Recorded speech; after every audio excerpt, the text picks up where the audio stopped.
A plant from the clove family, with reed-shaped thin stems, blooming beautiful flowers, considered useful for groin wounds. Pubic herb grows almost everywhere in rural areas. It belongs to the rose family. It is a perennial durable herbaceous plant. The stem is 10 to 30 centimeters in size with a part of the stem lying on the ground and slightly raised and the branches spread around it. The leaves are opposite, oval, dark green in color, and there are 4 to 8 side leaves next to the main leaves. The flowers are quite small, yellowish green in color and have 5 petals. What are the benefits of pubic grass? It is used against bladder and kidney stones, sand and harmless tumors. It is used against groin rupture, hernia.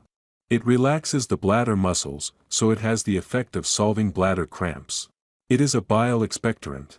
It facilitates digestion and relaxes the stomach. It treats tonsillitis and tonsil swelling. It is a bile expectorant. It helps to relax the stomach by facilitating digestion. Cleans and heals wounds.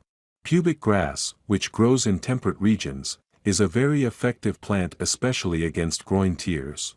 The leaves are small and in clusters, and the parts above the ground are used in traditional medicine.